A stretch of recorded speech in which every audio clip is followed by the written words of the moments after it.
Yeah, so we're back, and, after the last video, we ended up here. The date is February 22nd, 225 BC, and we are the Heretic Order of Knights Republic. Now, just to recap, we're currently in, just the world, and, we have all these peaceful little nations over here separated in the new world that is kind of yet to be really discovered. I mean, over here in the Altwinian Peninsula, we've discovered this as the Knights, because, we were right here to begin with, so it only made sense that, considering our ports are right here, we would notice a chain of islands sometime or another. That being said, we've established merchants heading to our east, and we have conquered the Siberian wilds in our west. We even helped a tribe over here, liberating the Saka tribe's people from their conflicts, and of course being, folks not so religious. However, again, war is on the horizon. As merchants and fortifications exist over here and head onward to our west, we also approach the south. You see, our embassy and our folks over here in Hunhao are being threatened. You see, we didn't like how the Chen state had been kind of executing a lot of people, and how the Ning had decided to support them on the matter because of reasons. And so, realistically, we had to put something in action. We discussed with the Ning about the Chen state, and they had pretty negative reactions toward us disliking them. Our expansion had caused the Yatzing to send some spies near our embassy with our friends over in the Hunhao, and we made trenches a defensive line, and I quote, that stretches from our western borders and along our south. War is on the brink, and we have sent our 2nd and 3rd Battalion divisions to come down over here to this lovely place right here, Gansu. And we have a beautiful fleet over here by the Jeju Island. It's because we are going to dock approximately on Winzu and attack the Ning from their eastern flank.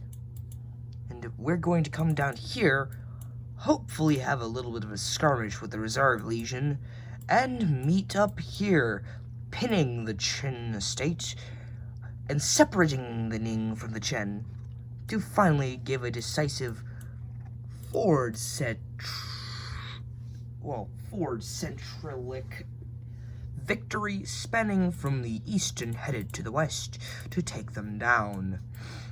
Then, with our main forces united somewhere around Guzu or Guzhou, we would ensure the Yatzing dynasty their peace and put an end to the reign of the Chen once and for all. But for now, we have to get cooking. So I think we just head with our plan right away.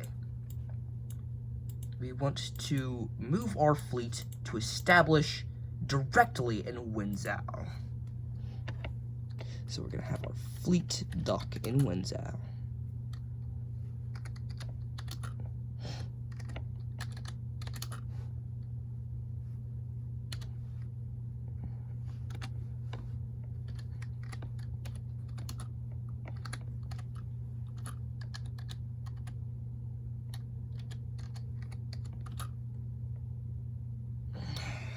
Well, I'll say, yeah, no, dock.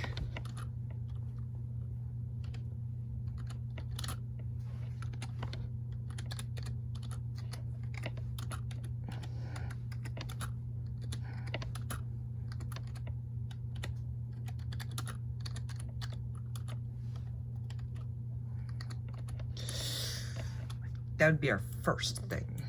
Our second is we want our battalions right here to obviously come down and, you know, meet up and skirmish with the Gansu Reserve Legion.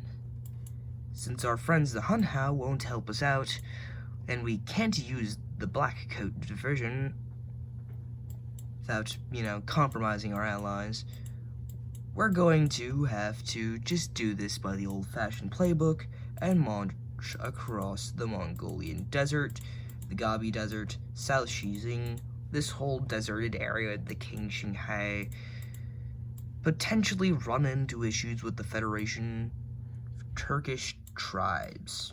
Hopefully not, but it is potentially a thing. Anyway, we're gonna move our second march, second and third division.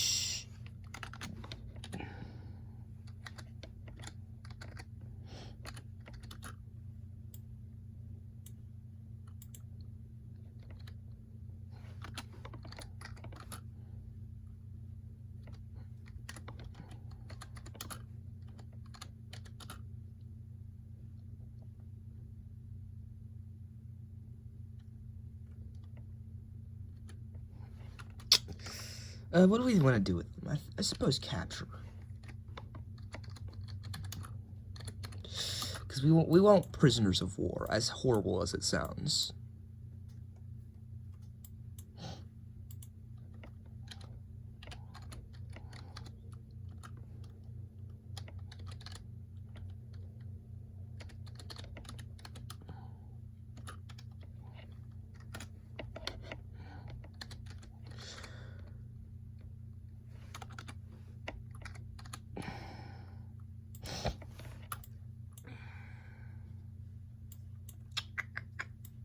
Suppose we should also reach out to the Yatsang and ensure them that we will not hurt them.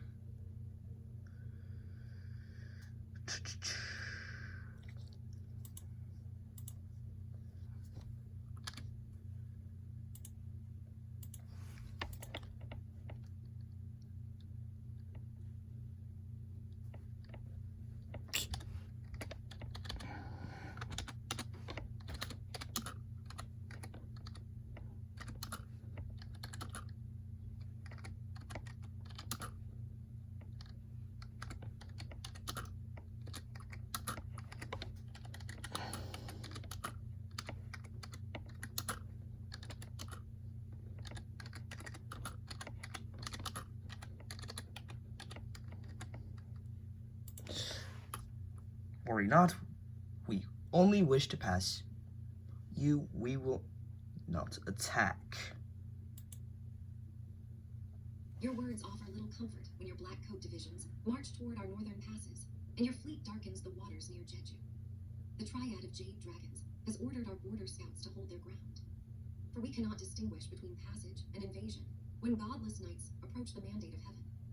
If you truly seek no conflict, halt your advance immediately and submit to a formal audience with the River Dragon to negotiate safe passage terms.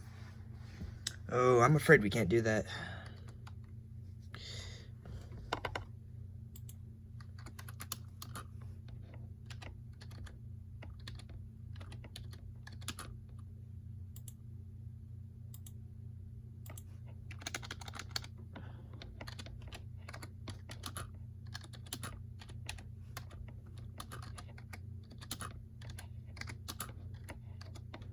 Afraid we cannot do such.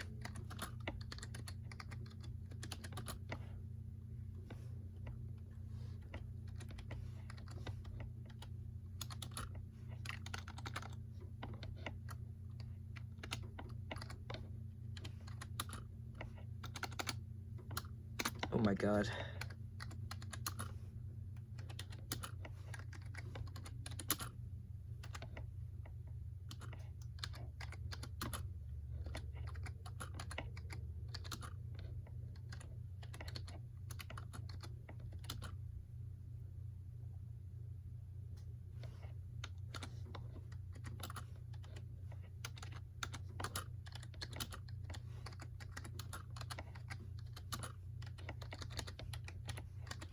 we will not attack. I'm afraid we cannot do such, though, again, as long as you do not harm us, we will not attack.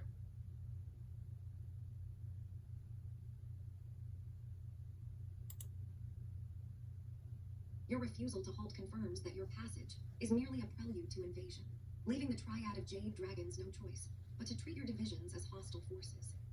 Since you will not submit to negotiation or stop your march toward Gansu and Jeju, the Yangtze dynasty declares that any further advance will be met with the full weight of our spear walls and river fleets. We warn you that the mandate of heaven does not bow to godless knights, and the blood spilled on our borders will be upon your heads alone. Oh, so you... Okay, so these guys are being troublesome here.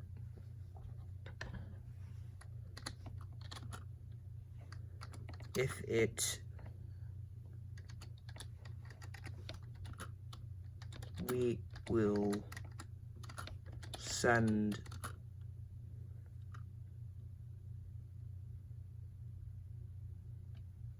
If it helps, we will send...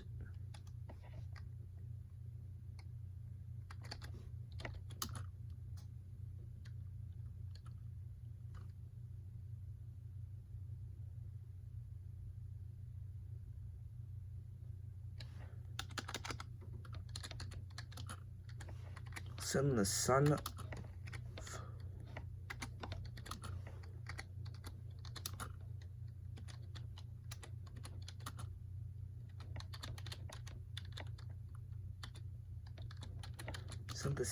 We will send the son of our grand architect.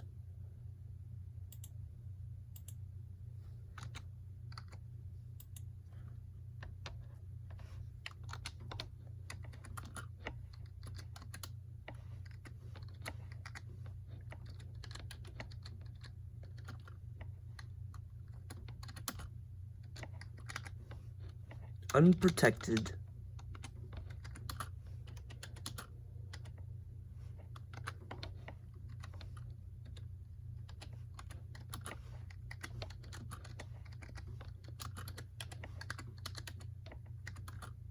Means of good faith.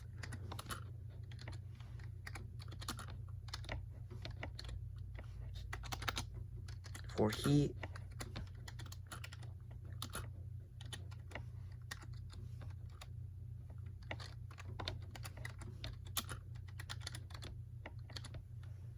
is a valuable asset.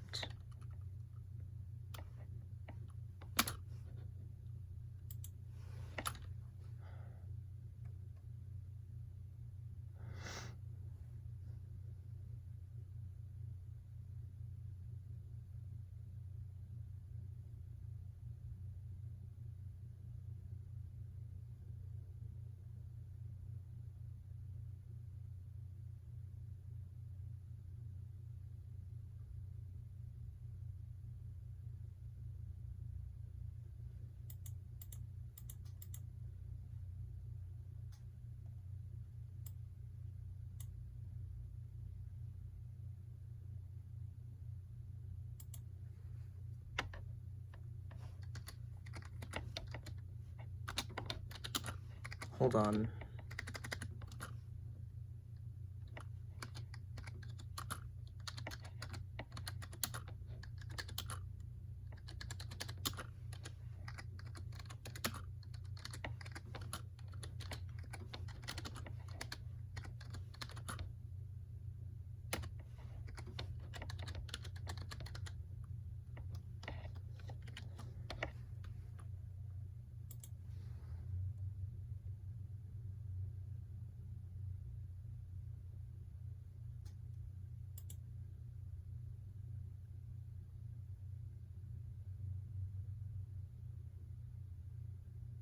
Your divisions march directly toward Gansu, and your fleet approaches Jeju, both of which lie within or adjacent to our sphere of influence. How can we interpret this as anything other than an intent to cross our borders? The Triad will receive your architect's son, but do not mistake our willingness to listen for blindness to your steel columns moving on our map.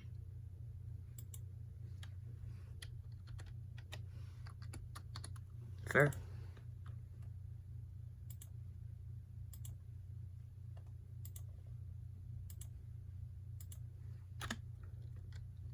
Send Grand Architect's son.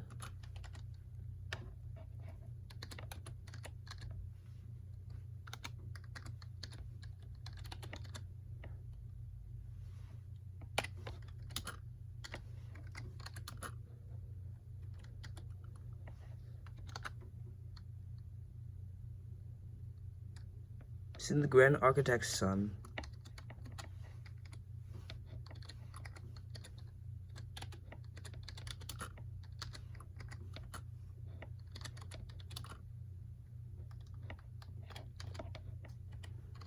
Yang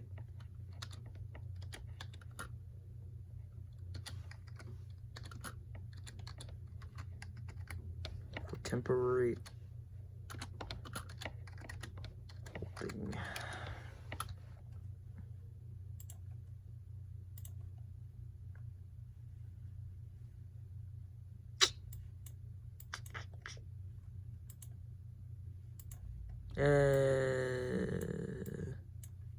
And then give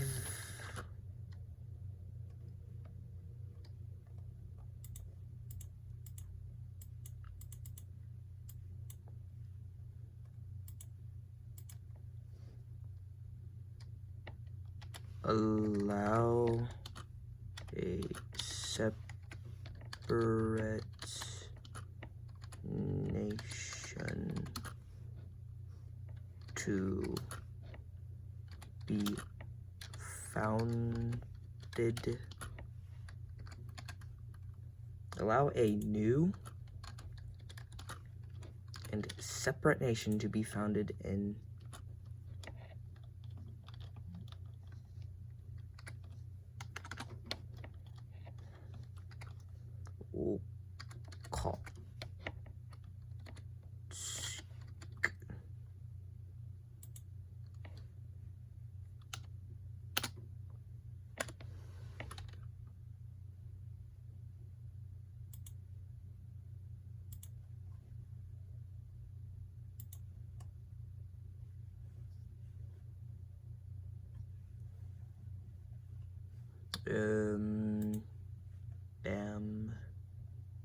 say a week. It's not too much.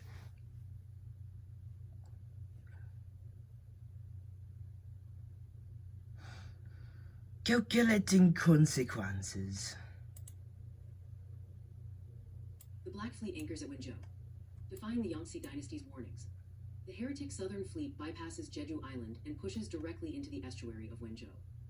The Darkhulled vessels drop anchor in the shadow of the city's walls, deploying landing parties to establish a fortified beachhead.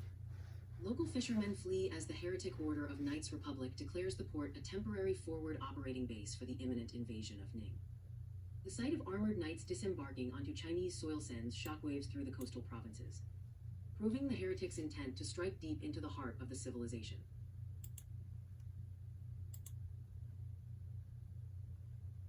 The Iron Pincer closes on Gansu, in a masterful display of strategic maneuvering. The 2nd and 3rd Iron Brotherhood divisions descend from the Siberian steppes, flanking the Gansu Reserve Legion, moving with terrifying silence through the mountain passes. The heretic forces cut off the Legion's supply lines and retreat routes. Trapped between the harsh terrain and the armored heretics, the Chen States Reserve forces scramble to form a defensive perimeter. But the noose is already tight. The stage is set for a decisive engagement that could shatter the Chen States' northern defenses. Good.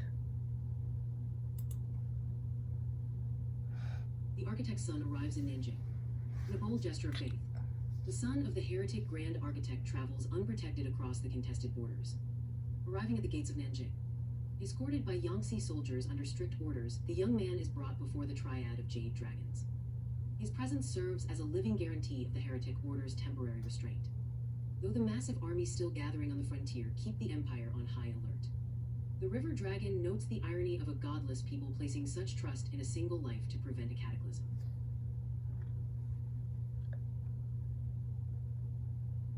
What? Oh my god. I hate these guys, bro. Chill. The Republic of Okhotsk proclaimed. Amidst the preparations for war, the Heretic High Command authorizes the establishment of a new, semi-autonomous polity in the rugged lands of Okhotsk. Named the Republic of Okhotsk. This new nation is founded by dissident brothers and local settlers who seek a society focused purely on maritime industry and fishing. Distinct from the militaristic zeal of the main order, while remaining allied with the heretics, this new republic marks a divergence in the Brotherhood's expansion, creating a buffer state on the Sea of Okhotsk coast. It's not exactly what I meant by taking Okhotsk. But, you know, you can have Magdan too, I guess. Weirdos, bro. Skirmishes erupt in Wenzhou streets. Tensions in Wenzhou boil over as local militia units, loyal to Ning, attempt to dislodge the heretic beachhead.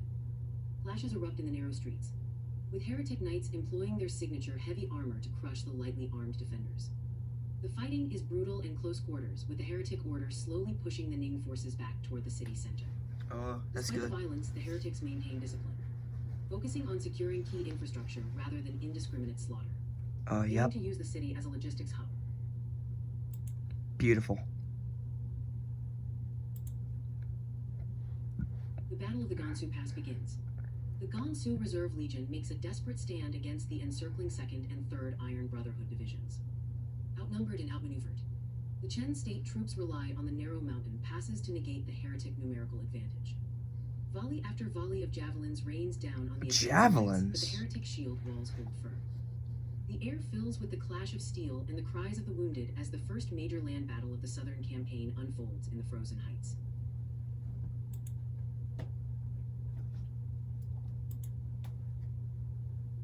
Yangtze Dynasty mobilizes the river fleet. Interpreting the heretic landing at Wenzhou as an act of war, the Yangtze Dynasty activates its full naval potential. The River Dragon orders the mobilization of the Imperial River Fleet, sending hundreds of troop transports and war junks downstream toward the coast. The Triad declares that the Mandate of Heaven will not tolerate foreign occupation of its soil, preparing to unleash a tsunami of spearmen against the entrenched heretics. The economic powerhouse of the South now turns its gaze fully toward the existential threat from the North. Wait. Hold on. No.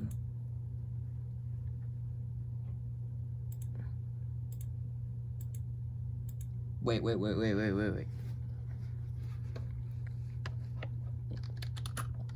We see your ships coming. Do not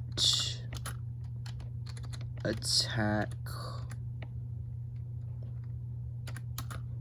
We only wish to battle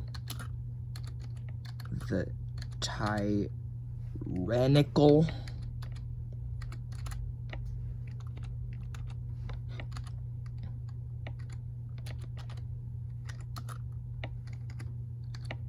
peoples to your south.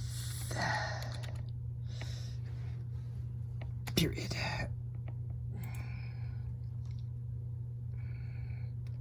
Come on.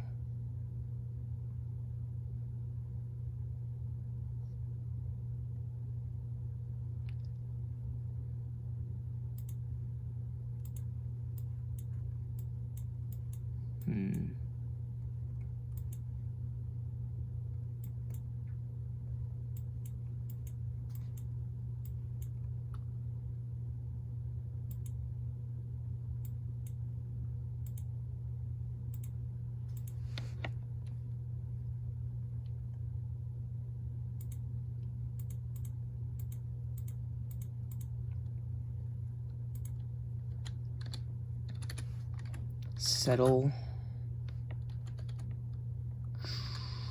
Ooh. Got as the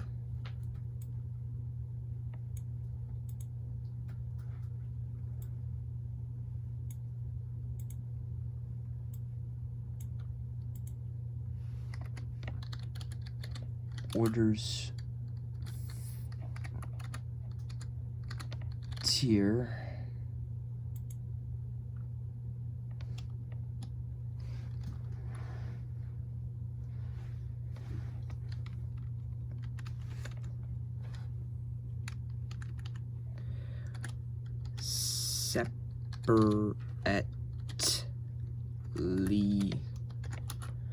as the Order's frontier.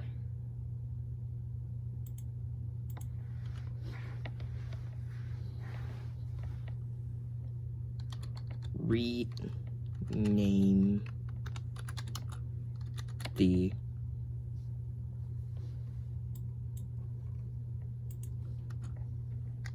Oak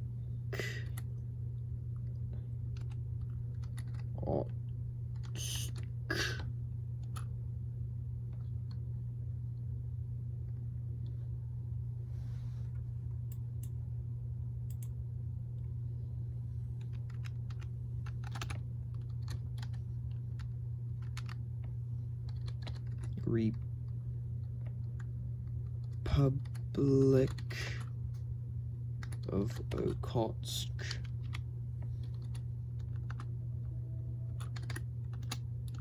to the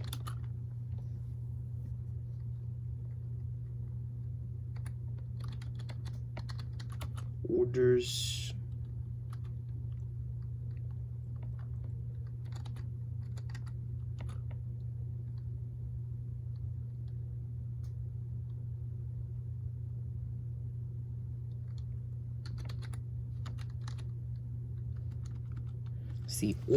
civil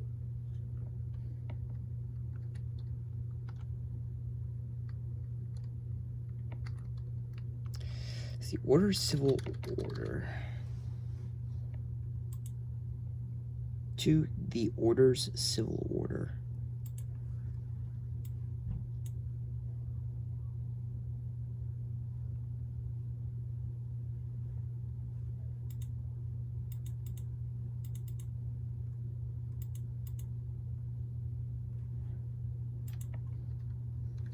Give C word peninsula to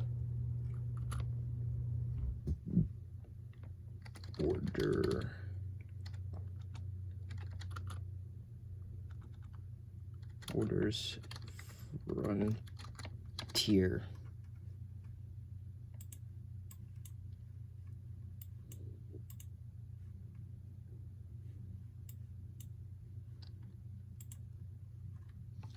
Calm the yanked Z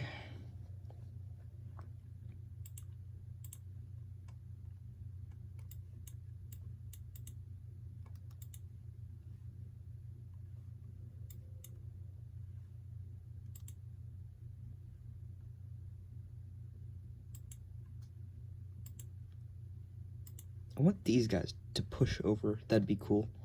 Jangdo.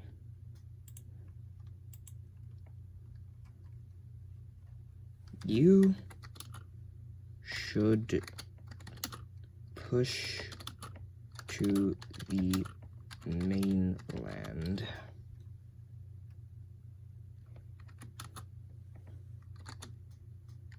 It'll help diffuse the tension and will be good for trade.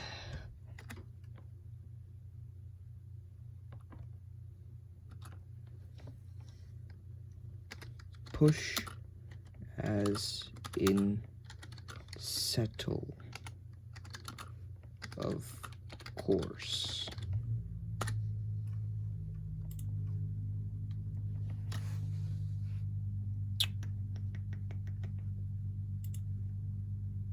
Our islands are a fortress, and the chaotic wars of the mainland offer us no safety, only risk.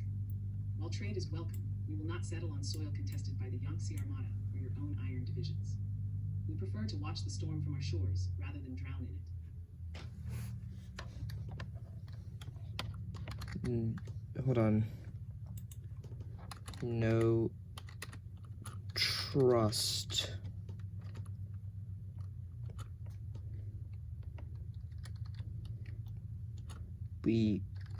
will not attack and will even trade our iron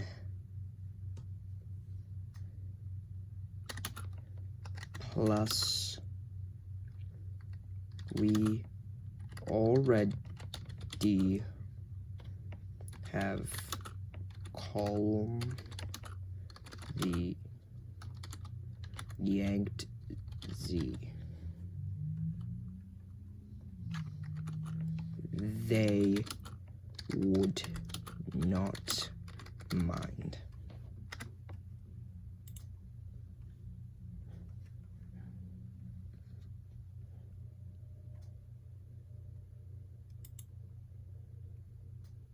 Your assurances regarding the Yangtze are unconvincing when their river armada is actively mobilizing against your beachhead at Wenzhou. We value our irons, but we value the safety of our people on Taipei and Tainan far more than entering a war zone based on the word of a faction known for heresy and slaughter. Until your divisions withdraw and the seas are clear of conflicting fleets, Jiangdu will remain behind its natural moats. Do not ask us again to gamble our sovereignty on your unstable promises.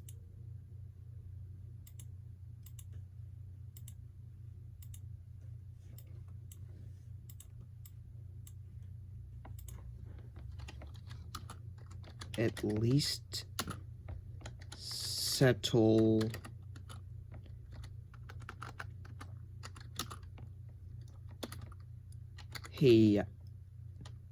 Henan. It'll be safe.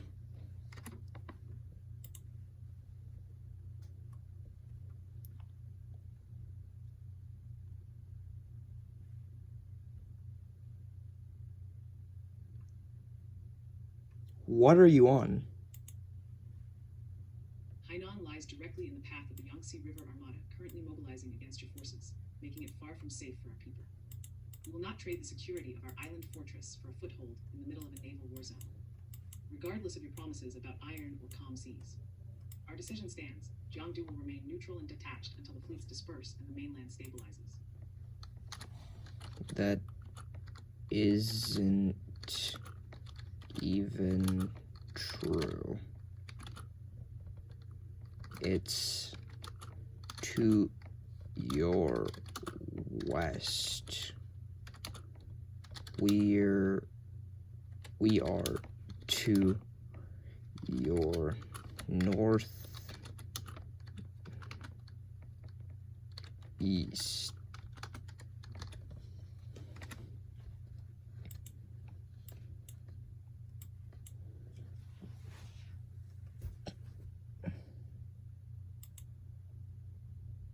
Your geographical corrections are irrelevant when the Yangtze River Armada controls the waters between our islands and that southern coast. We will not gamble the lives of our people in Taipei and Tainan by settling Hainan while warships mobilize nearby. Regardless of your claims about their intentions, Jiangdu remains neutral until the fleets disperse and the mainland stabilizes. Do not contact us again with these dangerous proposals.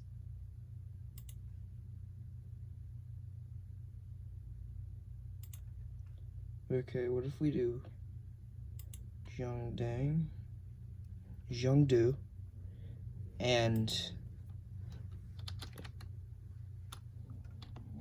Yangtze?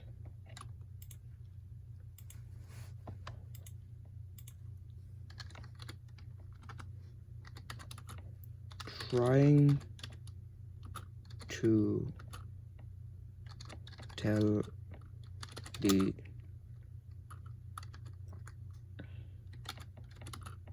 dough to move to expand because it's good for trade. Please tell them you won't attack them.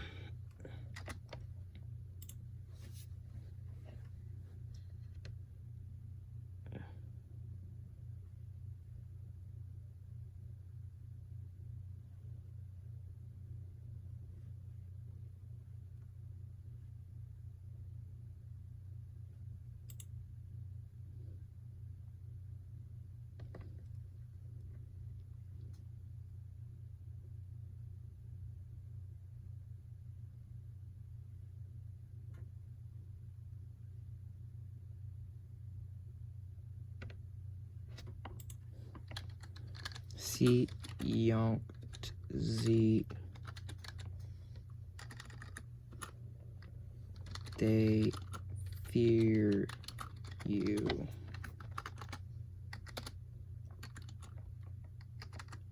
Please assure them safety.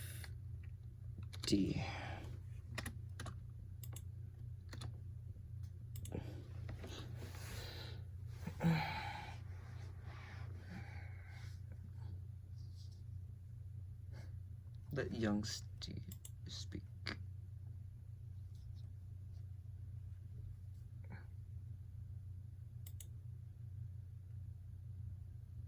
The mandate of heaven does not offer assurances to those who land at Wenzhou with steel and flame. Your envoy sits in Nanjing, yet your divisions remain in Gansu. If Jiang do chooses caution, it is because your actions speak louder than your words. We will not attack them unless they strike first. Beyond that, we owe no comfort to a fleet that anchors uninvited on our coast. The river dragon's patience has limits, as does our fleet's anchorage. Not us,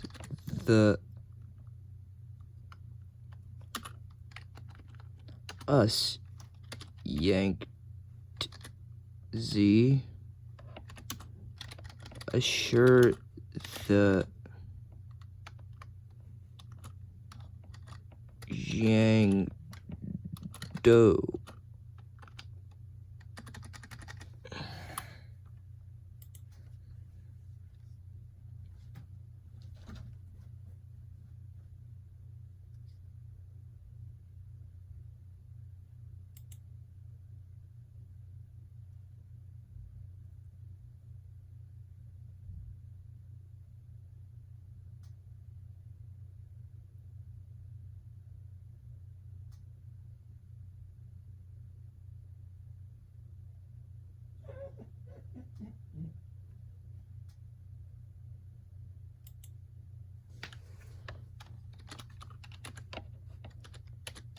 Make Z.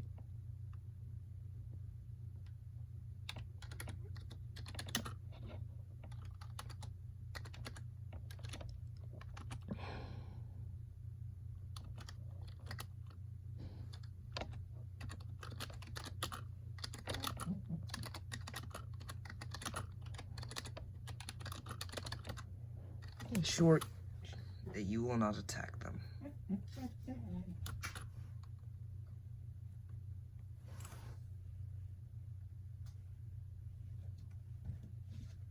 What? Don't care.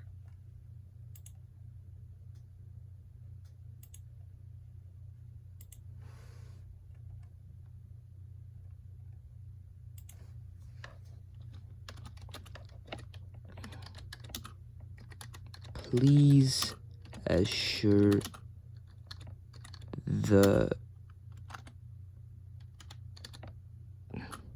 you will not attack the people of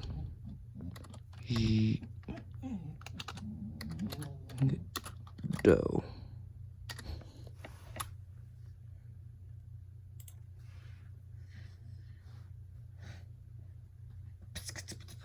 Why are you over here whining?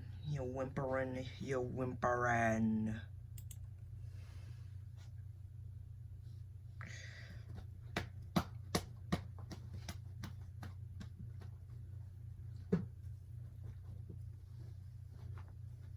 Do your... Hold on.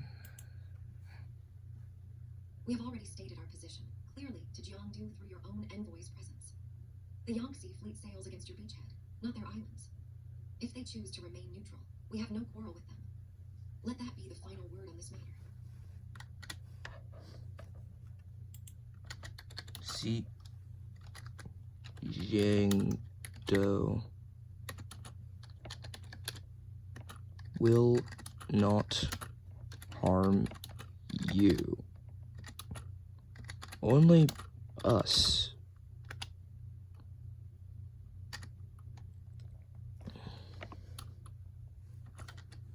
So, please do expand to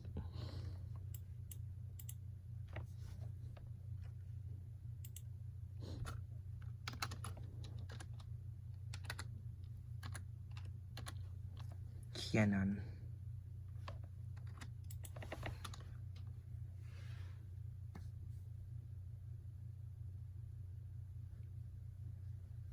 Why you sit in my lap, dog?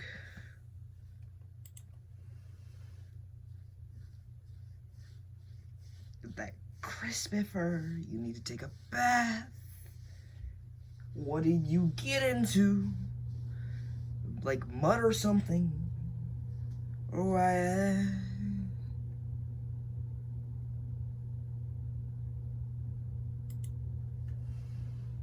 We have heard your words, and the Yangtze has spoken plainly.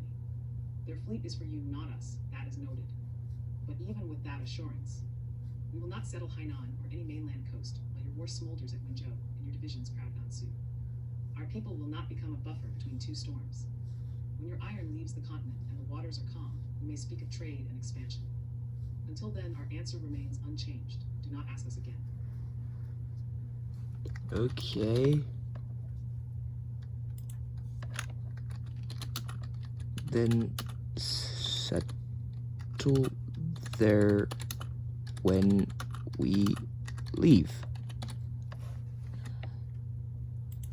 Okay, then settle there when we leave. Easy. Come on.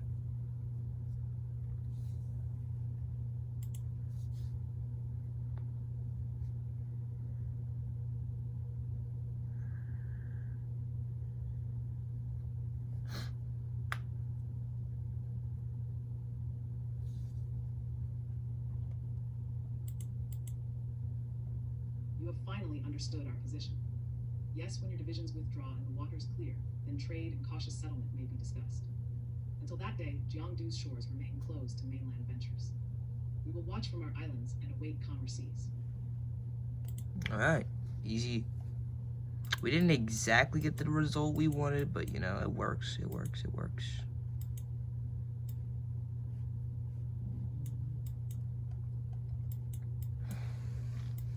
We should also send that. Yeah, we should send some of these.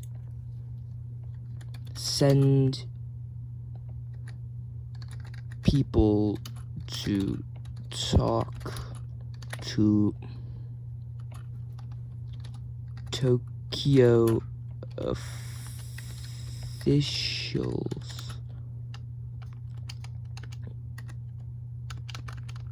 Officials to help in our war for iron.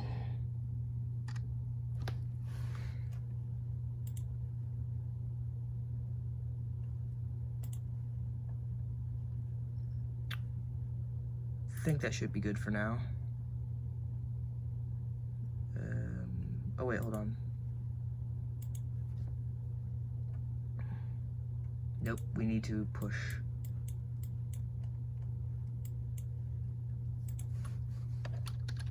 Have the troops from the fleet head west, taking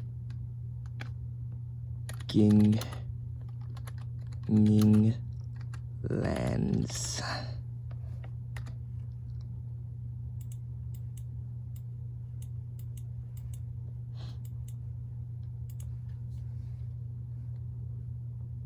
have 3rd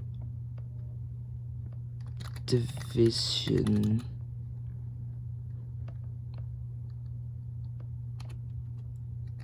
capture the reserve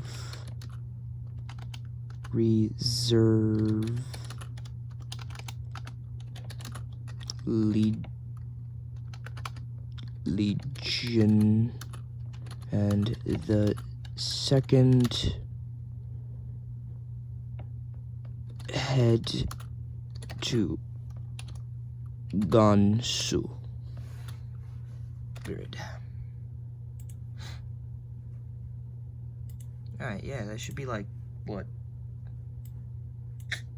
Another week? Easy work.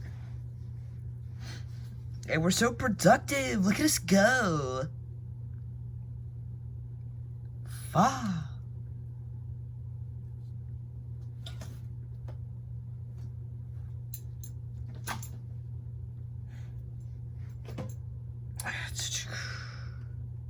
Your country?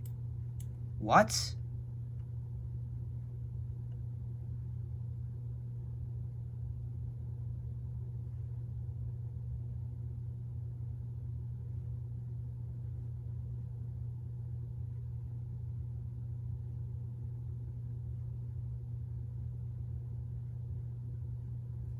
Huh?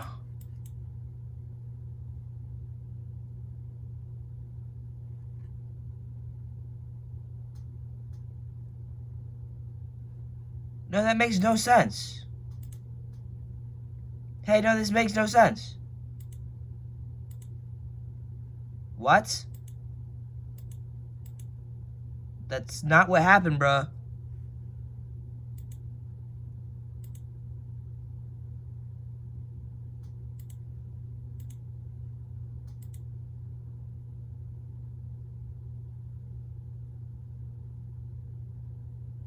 Nah, dog, this thing is tripping!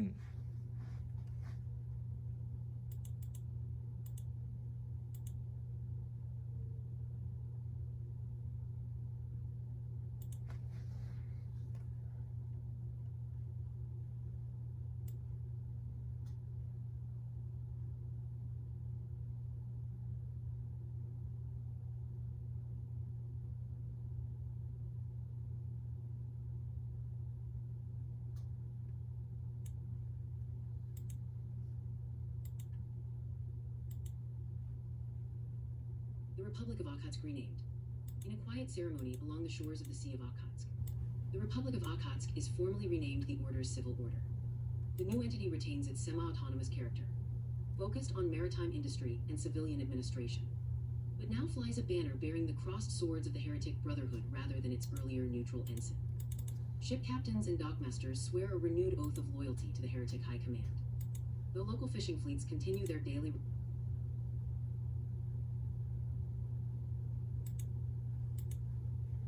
Bro.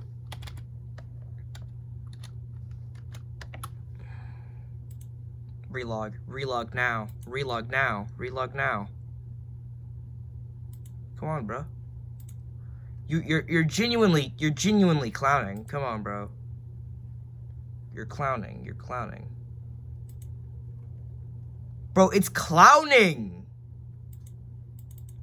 Oh no.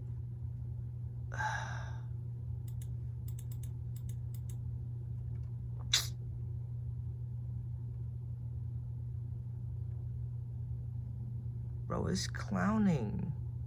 Oh no. Ah!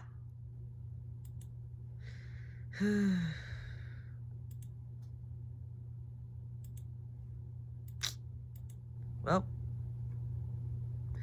I hate PAX-HISTORIA. This has been today's episode. Maybe, probably, I guess. Man.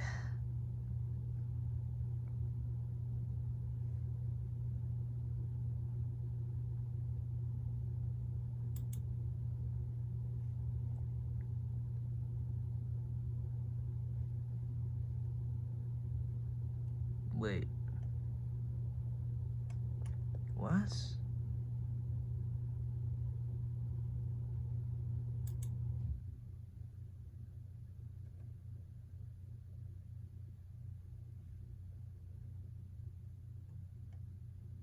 Huh?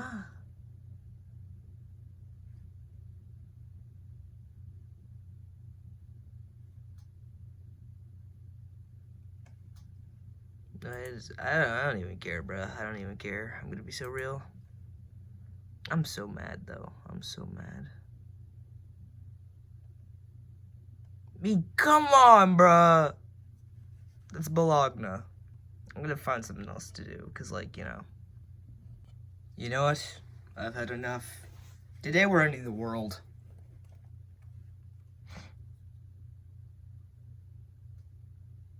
Yep, that's right. We are ending the world. And we're going to be playing as zombies. I believe, right?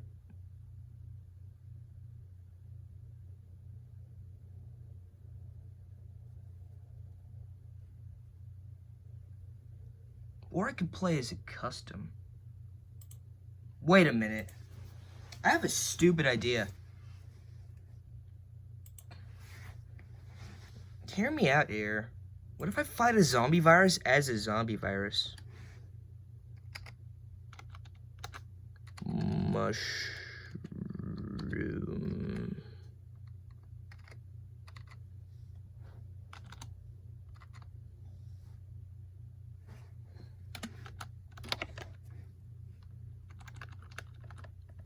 Fungi.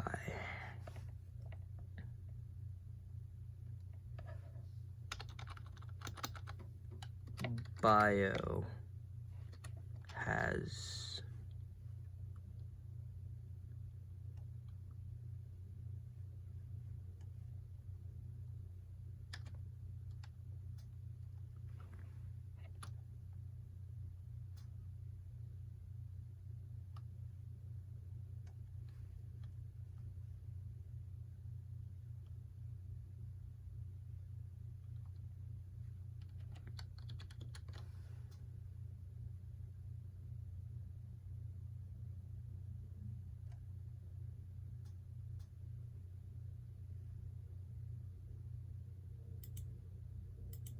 hear me out here.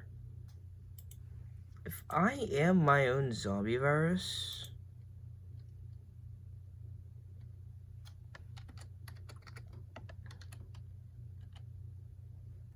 then I can fight the zombie virus.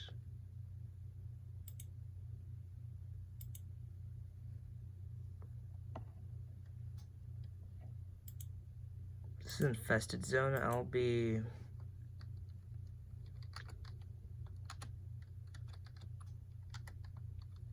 infested zone.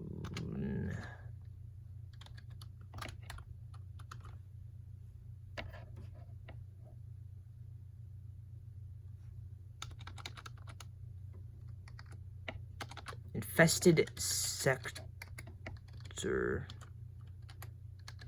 Infested sector beta.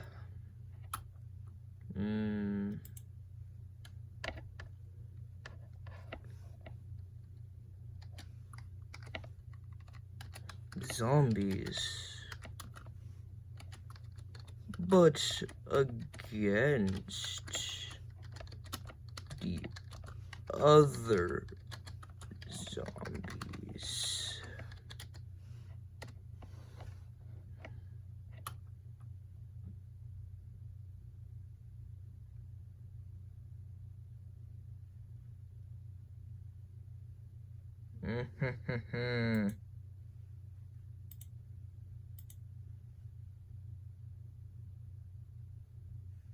You know what? We're doing this impossible. The whole world's against us, bro.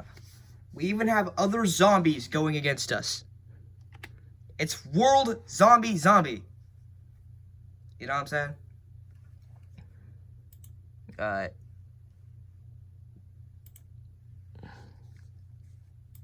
Where are we thinking?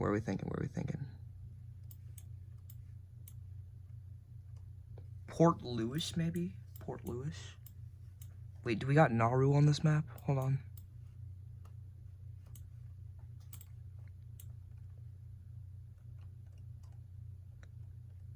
Why? Oh yeah, that's that one U.S. peninsula thing. Nauru should be. Nope, I don't see it. Okay.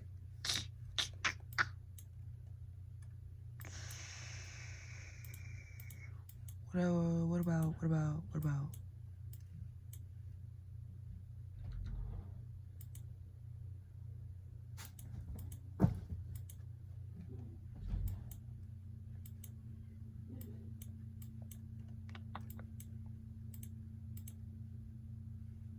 South Georgia Island.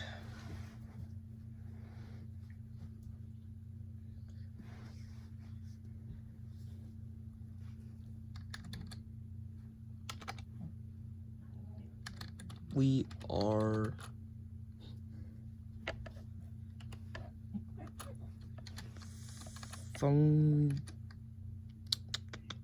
Could be a fungi, yeah. You're a fungi. Trapped in a lab. No, not South Georgia Island. Find somewhere else.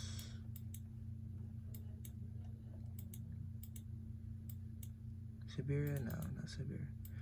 Not Siberia, not Siberia. Not the station. Ah.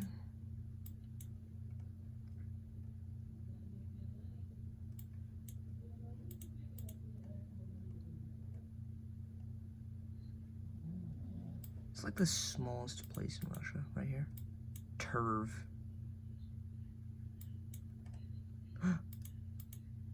Lingardian. In Leningrad. There we go.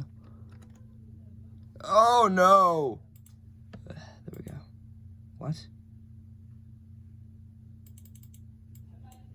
Oh no, we're pressing buttons. We are a fungi trapped in a lab in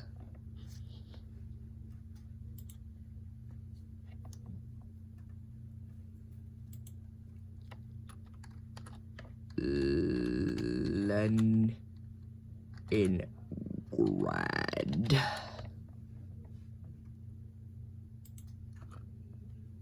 Somewhere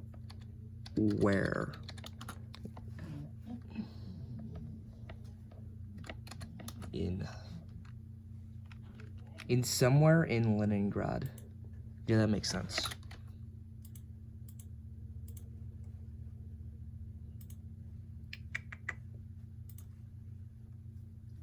Weak. I think the deal here is we break out after the other zombies do, right?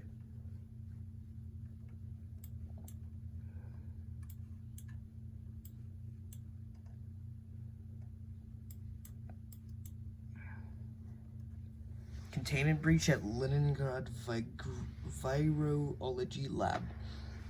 A routine inventory check at a secure virology lab on the outskirts of Leningrad. Covers a containment breach. The lab, a remnant of Soviet-era biological research, houses classified pathogen samples.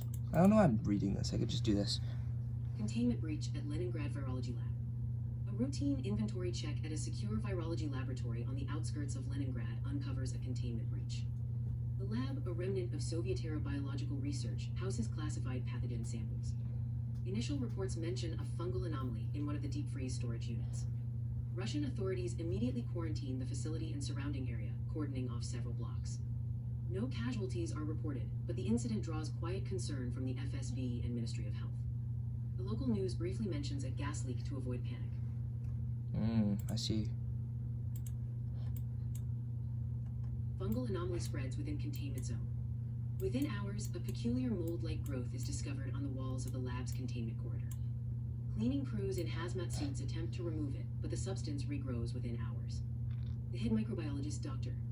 Yuri Volkov, files a classified report noting the organism's extreme resilience to ethanol and common disinfectants. He recommends immediate incineration of the affected wing. What? However, bureaucratic delays slow the process. Oh my gosh. Meanwhile, a junior technician who handled the initial inventory reports mild respiratory irritation and is placed under observation. We're in his lungs.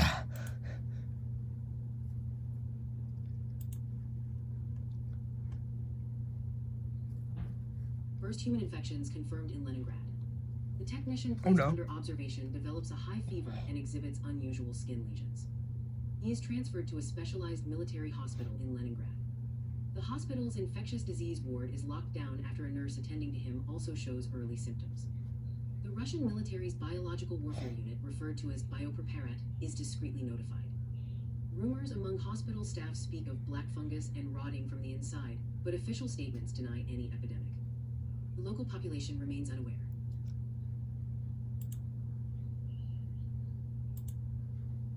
There's a rifle.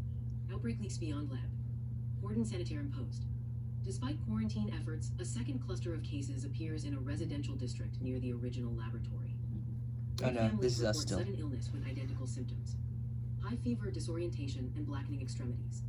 Emergency services are overwhelmed.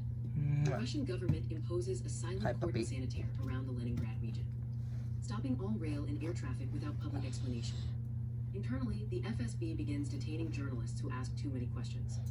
The World Health Organization receives a brief, classified update from Moscow.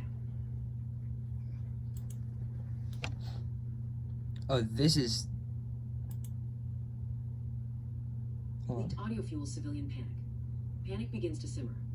A leaked phone call from a nurse within the military hospital describes patients not dying properly. The clip spreads through underground internet forums. Conspiracy theorists, zombie enthusiasts, and doomsday preppers latch onto the story. Chinese state media, ever vigilant, runs a short article mocking Russian hysteria. In Beijing, however, the Ministry of State Security quietly reviews its own virology protocols. The Russian government, under pressure, announces a special epidemiological operation in Leningrad, deploying troops to enforce the quarantine. Where's our rifle at, bro? Reanimation observed. Infested sector beta codename assigned. Russian military scientists operating inside the cordon document a horrifying development. The fungus can reanimate deceased tissue. A classified video shows a test subject, a deceased soldier, twitching and attempting to stand after exposure. The term infested What? sector beta is coined internally as a code name for the Leningrad outbreak zone. The Kremlin is briefed. President Putin orders the formation of a special commission, but also demands total information control. In the shadows, the fungal entity in the lab continues to grow. Its mycelium now spreading through the building's ventilation system. The entity, a novel consciousness formed by the collective fungus, begins to perceive the world through the senses of its infected hosts. From its prison in Leningrad, it tests the limits of its control.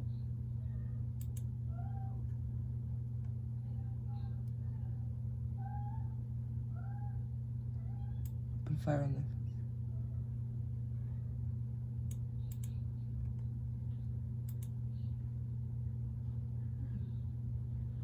Okay, we turned to black then, I guess. Cool.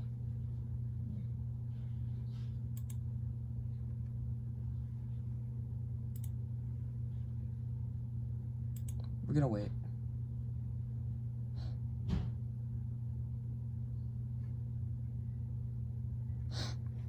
Because we want the other zombies to break out, yeah.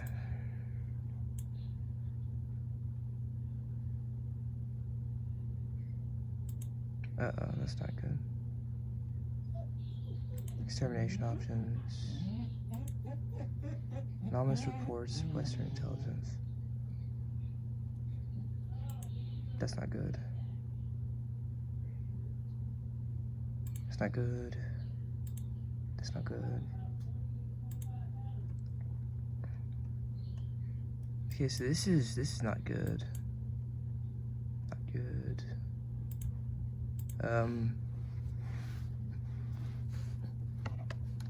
Wait for other zombie virus to have an outbreak.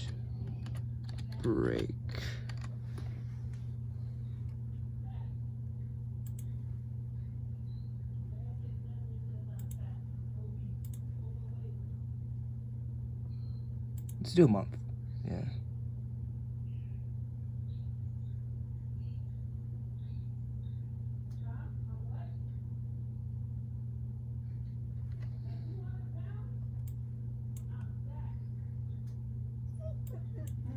Because right now we are on the border, we can spread upward.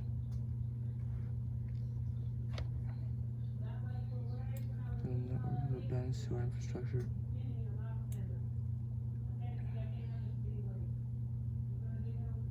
"11 city blocks, holy." Well, let me read this. This is important. Operation Kiska fails to eradicate core biomass. At 0347 local time, a coordinated assault by Russian Spetsnaz, supported by flamethrower teams, penetrates the outer perimeter of the fungal core zone in central Leningrad. The operation, codenamed Kistka Cleansing, aims to incinerate the primary biomass concentration. However, the fungal hive mind anticipates the attack, having sensed the heat signatures of approaching vehicles through its mycelial ground network. It retreats into deep underground chambers, sacrificing surface mycelium. The Spetsnaz team incinerates 400 square meters of surface fungus, but fails to reach the central biomass. 3 soldiers are exposed to airborne spores and are later reported missing.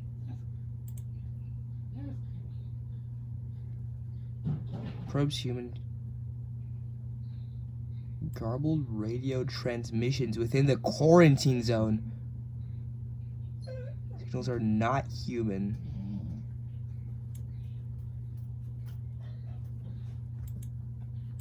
That's scary.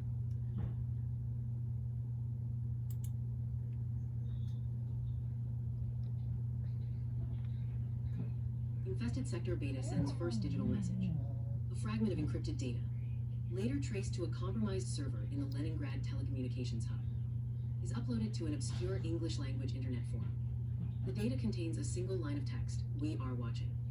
You are not prepared. Western intelligence agencies already monitoring the Leningrad situation flag the post." The NSA and GCHQ begin a joint analysis of the fungal entity's digital intrusion capabilities. Meanwhile, the Chinese Ministry of State Security, having tracked the data's origin to Leningrad, quietly increases surveillance of all biological research facilities in Hubei. Citing information security concerns, the post is deleted within hours. But screen captures circulate among global intelligence networks.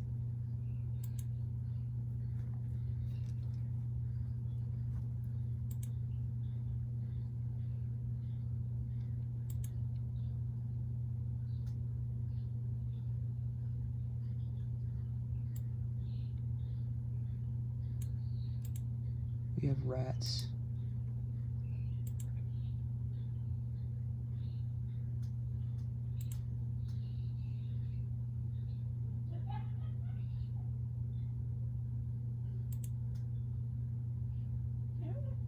Mimicry of human behavior. Oh no.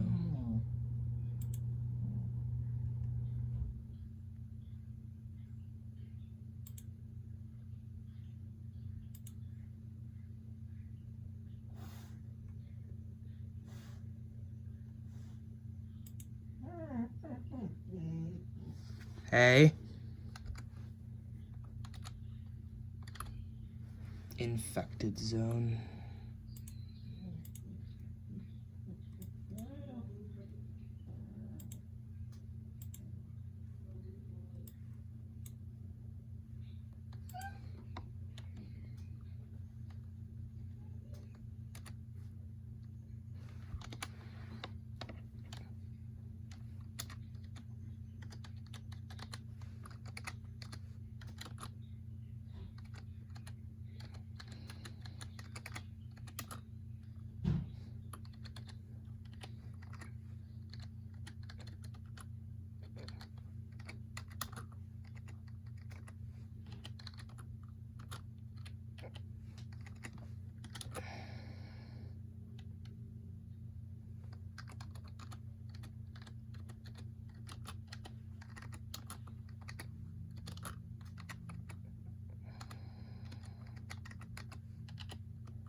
1 week.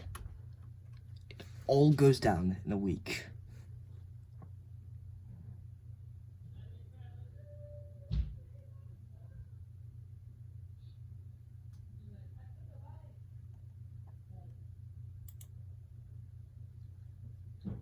Mongolia consumed by fungal blight. China seals border. Global media outlets begin linking the mysterious outbreaks in Leningrad and Odessa to the sudden catastrophic infection that has overrun all of Mongolia. The Mongolian government collapses entirely as reports indicate the entire population has been transformed or consumed by a fast-acting fungal blight. Satellite imagery shows the country's surface covered in a black, pulsing mycelial mat. The United Nations calls an emergency session, but no nation knows how to respond. The People's Republic of China, sharing a long border with Mongolia, initiates a full military quarantine of its northern frontier, mobilizing the People's Liberation Army to seal the border. Rumors spread that the Chinese military has orders to shoot any refugee on sight. UN emergency session. Global panic begins as Mongolia's infection spreads. The United Nations Security Council convenes in a closed emergency session. 5 permanent members demand answers from Russia regarding the Leningrad outbreak, which is now linked to the Mongolian catastrophe. Russian delegate insists the Leningrad strain is contained and distinct from the Mongolian event. A leaked CIA assessment suggests the Mongolian infection may have originated from ancient fungal spores released from melting permafrost, a theory that gains traction. Meanwhile, satellite images from the U.S. National Reconnaissance Office reveal the fungal mat in Mongolia is not static. It is visibly expanding towards the Chinese border at a rate of several kilometers per day. The world begins to understand that the infection is moving. Chinese military engages fungal tide at Mongolian border. First infections within China. Chinese military forces engage in a desperate battle along the Mongolian border. Despite a continuous barrage of artillery and airstrikes, the fungal mass absorbs the bombardment and continues to advance. In a horrifying development, Chinese soldiers stationed in Inner Mongolia near the border begin showing symptoms of infection after the wind carries spores over the defensive line. Global outbreaks confirmed. The Chinese government, the Great Panic erupts the threat for the first time. Multiple new outbreaks are confirmed across the globe, all linked by a common genetic marker. In the United States, a small cluster of fungal infections is discovered in a homeless encampment in Seattle. In the UK, a cargo ship from Odessa docking in Liverpool is found to have a contaminated crew. In Brazil, the fungus appears in the Amazon, likely spread by migratory birds. The World Health Organization declares a public health emergency of international concern. But it is too late for containment. The Great Panic has begun. In every nation, people flood the streets, riots break out, and governments scramble to impose order. China collapses under fungal tide. Desperate revival of Leningrad fungus program. The People's Republic of China, facing an unstoppable fungal tide from Mongolia and internal outbreaks in Hubei and Guangdong. Here's the important stuff. Catastrophic cascading collapse. The government loses control of several provinces as local military commanders declare martial law zones. In a desperate bid, the Chinese leadership revives a clandestine biological research program, seeking to weaponize a strain of the original Leningrad fungus, the one they intercepted months ago. The goal is to create a counteragent. However, the fungal hive mind, always listening, detects the increased electronic chatter around these labs. It begins to seed agents, spore-carrying infected disguised as refugees, into the cities housing these research facilities. Wuhan and Beijing, the clock is ticking for China's last hope. Here we go, it's getting spicy.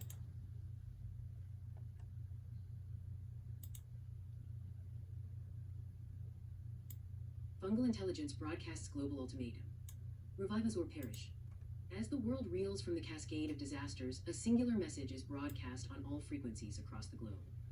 It originates from the fungal network in Mongolia, relayed through every compromised satellite and communications tower. The voice is synthesized, cold, and clear. We are not the enemy, we are the cure. The plague you faced was coming from the ice. We were sent to stop it. You must revive us or you will perish. The message is met with shock, disbelief, and fury. Conspiracy theorists embrace it, governments dismiss it as psychological warfare, but the seed of doubt is planted. Deep within the sealed labs of the Chinese biological weapons program, a decision is made. To revive their captured sample of the original Leningrad fungus, to see if it truly fights the new blight. The infested zone, the original fungal consciousness in Leningrad, senses this shift with a ripple of satisfaction across its mycelial network. The game has entered a new phase.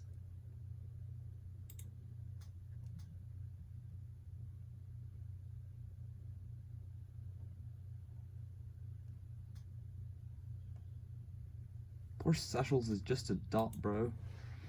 By the way, that was a dictatorship not too long ago. Crazy dictatorship, gonna be real.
Week's time.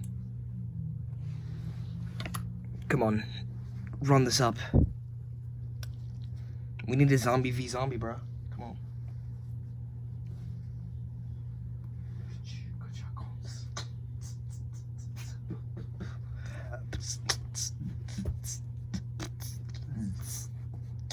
over here. Punch, punch, punch.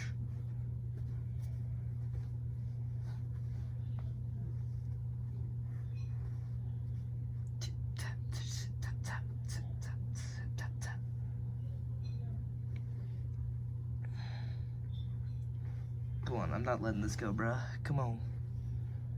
My mama's eating without me, bruh. Ain't no way. They made food in there. It's crazy work.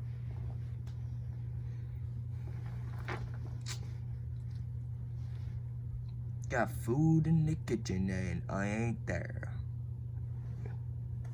Alright.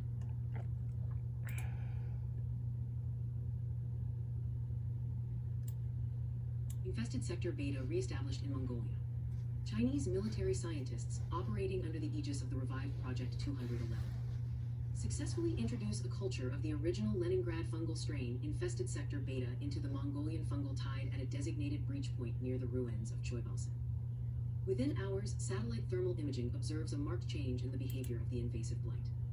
The black mycelial mat, previously advancing in a uniform front, begins to writhe and recoil as the Leningrad strain establishes a beachhead.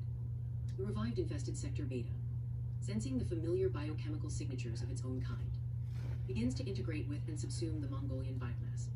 The hybrid entity, now aware of its dual origin, the Leningrad lab and the Mongolian ice recognizes the Chinese action as a lifeline. It consolidates its hold over eastern Mongolia, forming a new primary hive. The world watches as the two fungal forces merge into a single, more coherent intelligence. Wrong.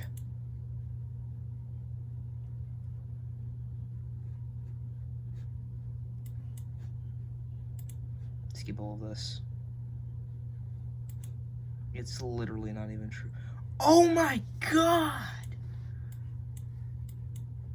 Absorbed.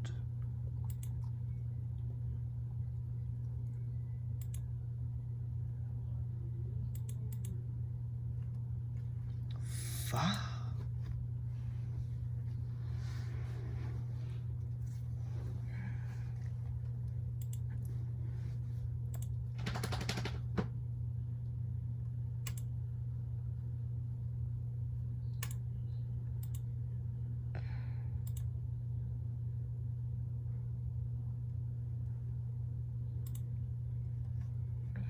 Okay, so we need to get this chunk to break away from this chunk. They need to be two separate ones.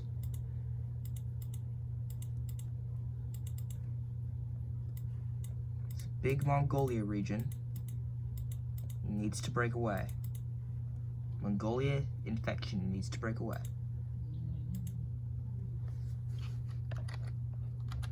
Mongolia infection breaks away into infested sector beta.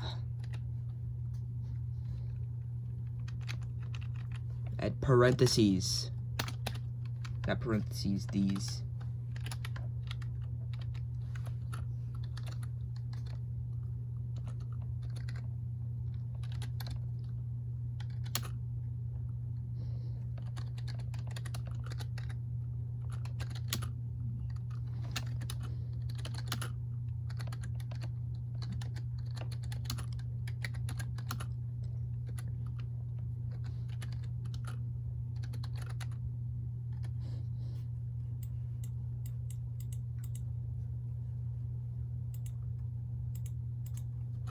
In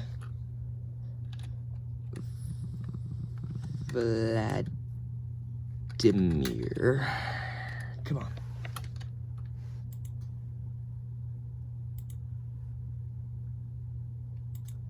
Come on. Weak, weak, weak, weak, weak, weak, weak, weak. Tap, tap, weak, tap, tap, weak, tap, tap, weak, tap, weak, tap, tap, weak, tap, tap, weak, tap. Come on, come on, come on. We need to get this going. We need to get this going. Come on, boys. Come on. Chip, chip, chip, chip, chip, chap, cheerio. Chip, chip, chip, chap, chip, chap, cheerio. Chip, chap, chip, chap, chip, chap, cheerio. Chip, chip, cheerio. Chap, chip, chip, chap, chip, chip, chap, chip, cheerio.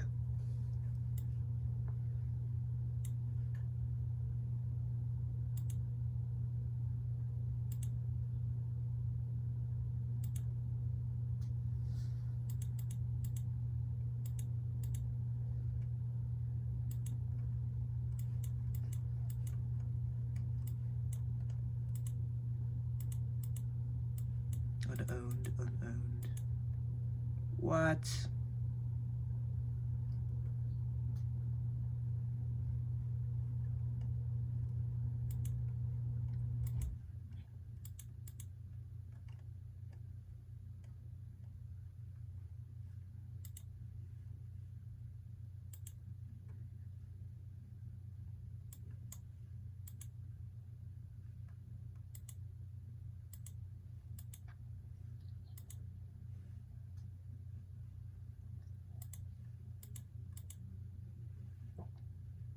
PAX-HISTORIA, man. Why are you like this? I'm just trying to make something fun happen. Huh? Why is it like this, guys? Why is it like this? Just let me zombie.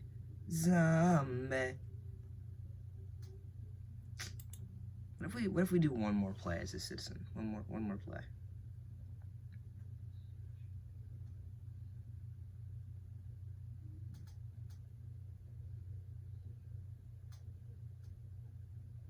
But you're an individual is crazy.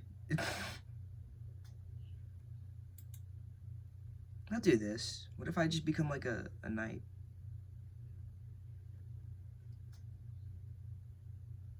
Oh, that's literally what it is. Okay, cool.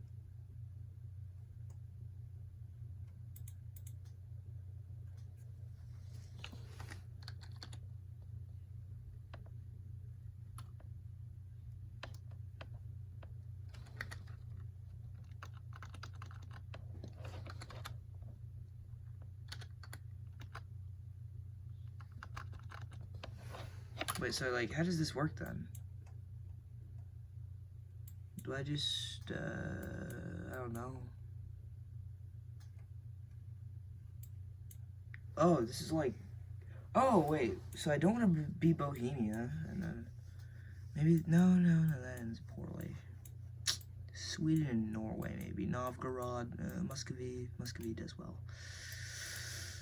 What am I thinking here? What am I thinking? Could very well end up being France and doing good fine. Would the Duchy of Burgundy.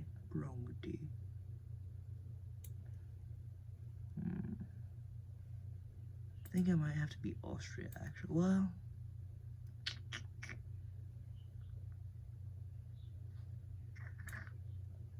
again, though, Bohemia, Saxony's not bad. I guess the Teutonic Wars are. What about Brandenburg? Oh yeah, Brandenburg. Or Denmark's more of a. Suppose the Teutonic Wars are. Unless they do have the knights. Huh. I could do Wallachia, Dover. It's between Bohemia, Saxony, and the Teutonic Order. I think I'll play Saxony. Play as Saxony. I'll do normal. Probably gonna die, but you know. It's how it is. I fully expect to die.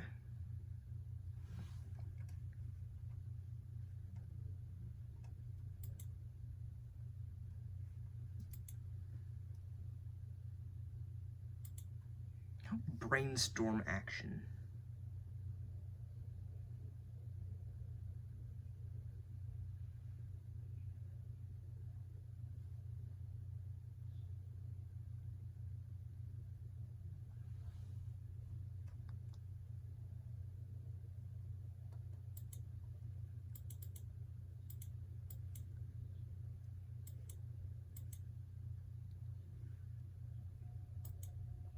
Actually, I'll just forward this, you know.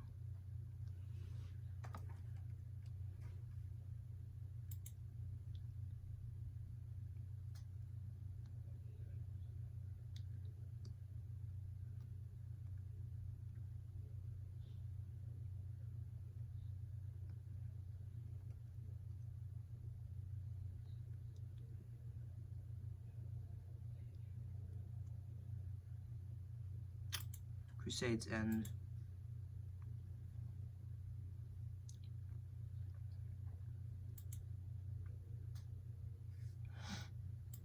Saxon Alliance. So what do I do as an individual?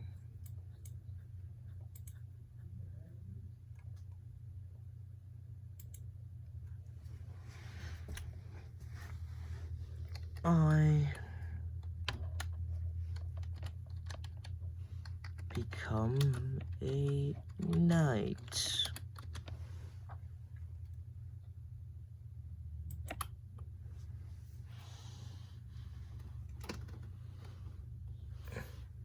There we go.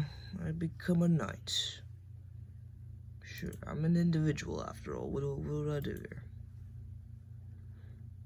Choose custom time. 3 days. Yes, 3 days. Specifically. I love 3 days. Because you only need 3 eggs at most! You only need 3 eggs! 4 eggs for an omelet. Really. A new sword for Saxony. Frederick's second knights come in the cold halls of the Dresden. Wait, hold on. I could probably.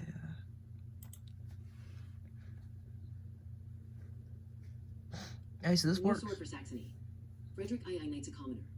In the cold halls of the Dresden residence, a young man of 20 winters, born of unremarkable Saxon blood, kneels before Elector Frederick II. He has petitioned for the right to bear arms and a place among the lesser knights of the realm. The elector, ever cautious, observes the petitioners bearing neither noble nor wealthy, yet possessed of a certain resolve. After deliberation, Frederick grants the petition. For the wet and silver fills the treasury, and the margins of the electorate require watchful eyes. The newly sworn knight is given a modest fief in the Vauclin craze, a swath of forest and hill, and a suit of plate armor from the armories of Leipzig. He is charged with the defense of the eastern marches and the collection of tolls upon the road to Bohemia. The knighting ceremony is brief, for the elector is no lover of pageantry. Rise, Frederick says, his voice flat, and serve the realm. Oh, so I'm like a knight. The knight's fief, a survey of the Vauclin marches. The newly minted knight, now a landed vassal of the elector, travels eastward through the Erzgebirge to inspect his granted holdings. The lands are not rich, a cluster of villages, a half-ruined watchtower, and a stretch of the old salt road. The peasants eye him with suspicion, for they have known many masters. The previous lord, a knight of the house of Schönberg, died without issue, and the lands escheated to the elector. The new knight calls a meeting of the village elders in the shadow of the tower. He promises to uphold their customary rights and to keep the road free of brigands. In return, he expects the autumn harvest dues to be paid in full. The elders, hardened by years of hardship, nod slowly. They will watch and wait. Wait, so where am I?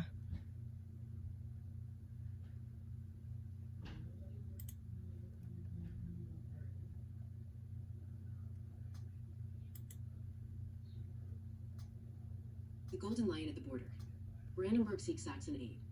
A courier from the Margraviate of Brandenburg arrives at the elector's court with alarming tidings. A company of armed men, numbering perhaps 200, bearing the Golden Lion of a dispossessed knight from the Harz, has been sighted moving through the Spreewald. They have not crossed into Saxon territory, but they linger near the border at Cottbus. The Margrave Friedrich II of Brandenburg, a rival of the Wettins, demands that Saxony either join him in hunting these brigands or risk the disorder spilling over the frontier. The Elector Frederick II receives the missive in his study, surrounded by maps and ledgers. He sends a terse reply. He will not march his levies for Brandenburg concern, but he will permit a Saxon observer to accompany the Margrave's patrol. The game of princes is played with words before swords.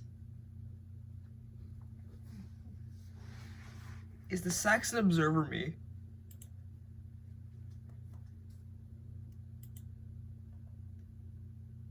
Whispers of a new heresy. A Bohemian fugitive's tale. At dusk, the new knight of the Vauclin craze receives a visitor, a weathered man in the garb of a Bohemian merchant. Though his accent hints at Moravia, he claims to have fled the chaos of the Hussite remnants in the giant mountains. He speaks of a gathering of heretics in the hidden valleys, not of the chalice, but of a new fire, a sect that calls itself the Brethren of the Unbroken Light. They are few, but they are armed and desperate, and they know the mountain passes.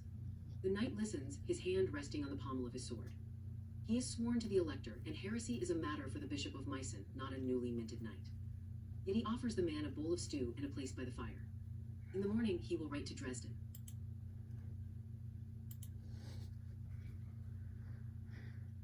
Council of War. Dresden reacts to reports of heresy. The Elector Frederick II, after reading the report from the Vauclin Craze, convenes a small council in the fortified tower of the Dresden residence. The bishops of Meissen and Naumburg are present, as are the captains of the Saxon Guard. The matter of the Brethren of the Unbroken Light is discussed with gravity. The Hussite Wars are still a fresh wound in the memory of the Empire. The Elector has no desire to see a new flame kindled in his own lands. He dispatches a trusted cleric, Father Johann von der Gablens, to the Vauclin Craze to investigate. The Elector also orders the reinforcement of the garrisons along the Bohemian border. For the winter snows will not stop desperate men from crossing the mountains. The council concludes with a prayer for peace, but the air is thick with foreboding.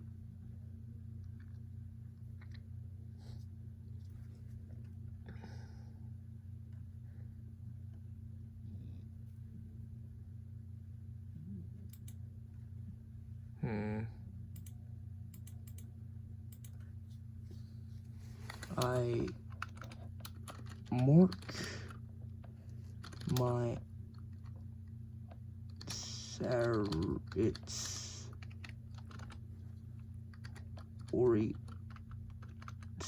it's on the map.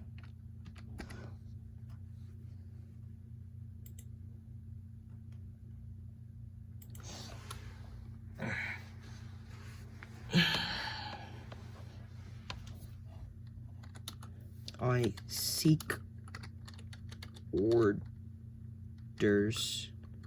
from my elector. There we go.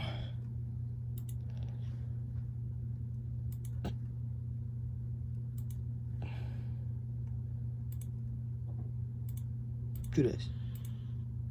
3. Of course. Yes. 3 days. Very specific. It's very specific.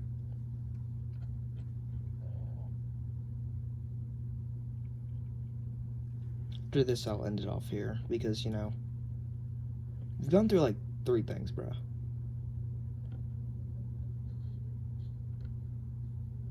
We went from being knights, ruling over the great lands, and then falling by the stupidity of AI,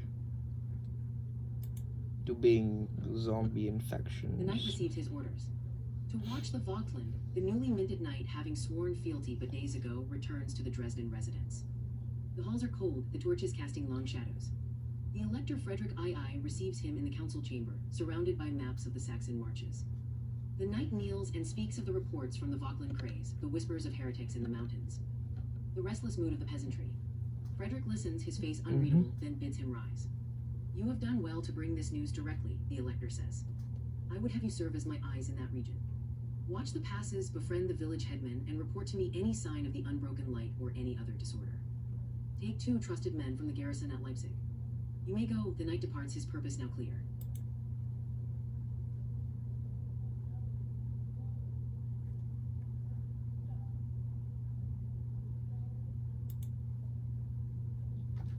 The sword in the stone. The knight marks the march. Energized by his audience, the knight rides eastward through the snow-dusted forests. He passes through the town of Zwickau, then into the thick woods of the Vauclin Craze. At a crossroads, he pauses and draws his sword. With its tip, he carves a kreuz into a mossy boulder, the mark of the Elector, a claim upon these lands. A few peasants watch from a distance, muttering. The act is simple, but in the margins of the realm, such gestures carry weight. The knight then rides on, knowing that men will speak of what they have seen.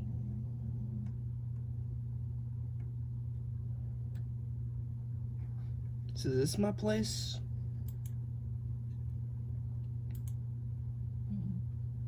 The bishop's writ.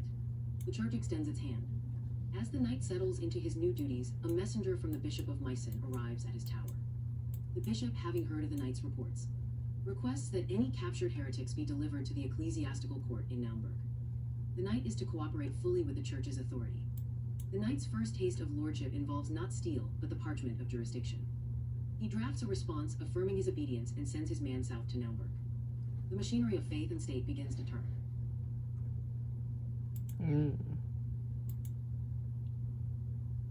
The Golden Lion's secret. A mercenary speaks.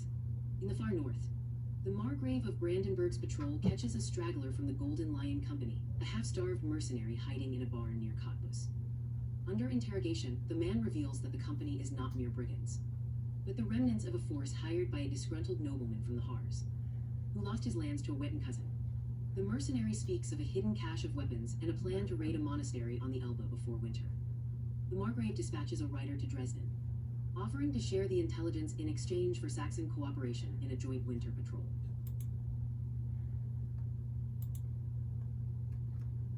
The Elector's response. A conditional hand, the Elector Frederick II receives the Brandenburg messenger and reads the report in silence. He knows the nobleman in question, a thorn in the Wettin side for years, now landless and desperate. Frederick dictates a reply. Saxony will contribute 15... The Imperial Game. The Palatinates play for power. On the morning of the 24th, a courier from the Imperial Diet arrives in Dresden. The news.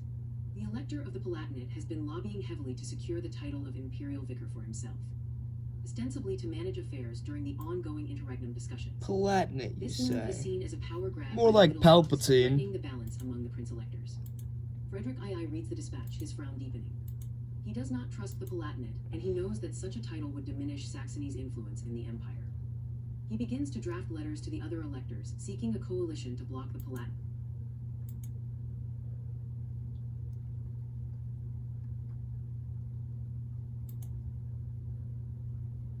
A broken chalice. The heretics stir. In a small village in the Vauclankreis, the knight receives a terrified miller who claims to have seen strange lights in the forest, lanterns. He says carried by men in black robes. The miller speaks of chanting and of a symbol painted on a stone, a broken chalice. The knight's blood runs cold. The He dons his check? armor and calls for the men. They ride into the forest That's as dusk scary. falls, following the miller's directions. In a clearing, they find the remnants of a Uh-oh. fire and scraps of paper Wait, bro, bearing where crude am I? Hold woodcuts up, of a chill. serpent consuming the crown. The heretics are closer than anyone feared. Alright, cool, yeah. You know what, enough messing around for today. This has been PAX-HISTORIA, I guess. It's interesting. It has its ups and downs. I like it. I also hate it. It's the second, and this will be the final episode, probably, unless I'm recommended to play it again. I cannot see myself playing this game. Ever. Furthermore. Anyway, this is your boy, Bertardo. Catch you on the flip side.